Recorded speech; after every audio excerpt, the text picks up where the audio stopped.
వచ్చినటువంటి వాడు పొట్టివాడు వామనమూర్తి. ఆ వామనమూర్తిని కాళ్ళు కడిగి దానం చేయాలి, మామూలుగా దానం చేయడం కాదు. అందుకే రమ్మా మానవ కొత్తమ లిమ్మ నీ వంచితమ్ము లేదనకిత్తుం చమ్మ అడుగుల గిటురా నిమ్మ కడుగంగ వలయు నేటికి తడయం. ఏది కుడికాలు, ముందు కుడికాలు కడగాలి.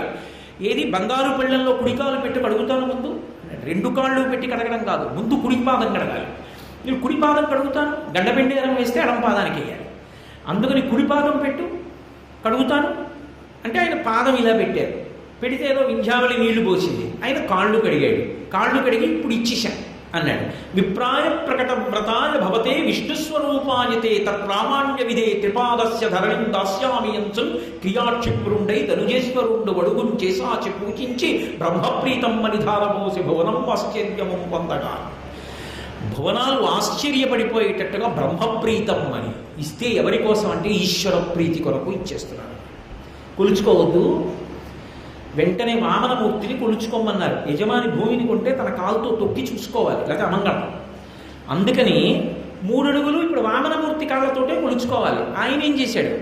ఇంతంతై వటుడింతయై వరుయుతానింతయ్య భోవీధిపై అంతైతో జితమండల గ్రమణ కల్లంతై ప్రభారాశిపై అంతై చంద్రునకంతయై ధ్రువునిపై అంతై మహర్వాటిపై అంతై సత్యపథోన్నతుండగుచు బ్రహ్మాండంత సంవర్ధియై. అంతా అంతా అంతా పోతన గారి దుడికారం కింద అలాగే ఉండిపోయింది జాతి మాట తీరులో. అంత వాడైపోయి అంతా కొలిచేశాడు. ఈ కొలిచేసేటప్పుడు చమత్కారం జరిగింది. కొలవడం అంటే దేంతో కొలుస్తారు? పాదంతో కొలవాలి, పైన కొలవాలి. అందుకని ఆయన ఏం చేశాడు? పాదం ఇలా వెళుతోంది, అన్ని లోకాలకి వెళ్ళి కొలిచేస్తోంది. కొలిచేస్తుంటే బ్రహ్మగారు మంచి సమాధిలో ఉన్నాడు, ఆయన ధ్యానంలో ఉన్నాడు. అయ్య బాబోయ్, విష్ణుపాదం రా, అంతటా వస్తోందిరా, కొలుస్తోందిరా, నమస్కరించండిరా అని అందరూ గబగబా పరిగెత్తుకొచ్చారు.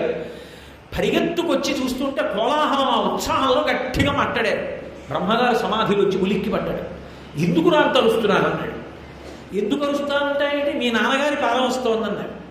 కొడుక్కో ధర్మం ఉంది, తండ్రి వీధిలోకి వెళ్ళి ఇంటికి వస్తే చెంబుతో నీళ్లు ఎట్టుకొచ్చి నాన్నగారు కాళ్ళు కడుక్కోండి అనాలి, తను కడగాలి కనీసం చెంబుతో నీళ్లు. పాపం ఇప్పుడు ఆయన విష్ణుమూర్తి పాదం వస్తోందంటే పాదం ఒకటి ఆయన ఒకటి నేటి. అయ్యా మీరు మీ పాదం మా ఇంట్లో పెట్టాలండి అంటారు. మీ పాదం మా ఇంట్లో పెట్టాలండి అంటే నేను ఎక్కడున్నానో అక్కడుండి కాలు చాపనేది అని అర్థం కాదు. మీరు మా ఇంటికి రండి అని దాని అర్థం. పాదం వస్తోంది అంటే నాన్నగారు వస్తున్నారు, కొడుకు ఏం చేయాలి? గబగబా వెళ్ళి కాళ్ళు కడగాలి. అందుకని ఆయన ఏం చేశాడు?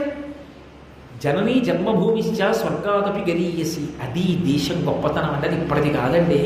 ఆ బ్రహ్మగారు మొట్టమొదట ఏం చూశాడంటే తన పుట్టిల్లిద బొమ్మటంచునదుడు తన్నాభిబంకేరుహంబు నిరీక్షించి నటించి ఉన్నత పదంబుంగాంచి తత్పాద శేచనముంజేస కమండలూదకములం చల్లించి తత్తోయముల్ వినివీధిని ప్రవహించదేవనదిగా విశ్వాత్మ కీర్తి ప్రభ.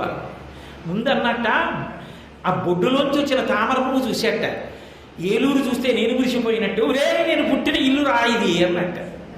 తను పుట్టిన ఊరు, తను పుట్టిన ఇల్లు చూసుకుని ఎంత మురిసిపోతాడో అలా తన పుట్టిల్లిద పొమ్మటంచునదుడు తన్నాభి పంకేరుహంబు నిరీక్షించి నటించి ఉన్నత పదంబుంగాంచి పైకొస్తున్న పాదం చూసి మా నాన్నగారి కాలు రాయిదని చెప్పి గబగబా తన కమండలంలో నీళ్లు పోసి కడిగాడు. అది బ్రహ్మకమండలంలో నీరు.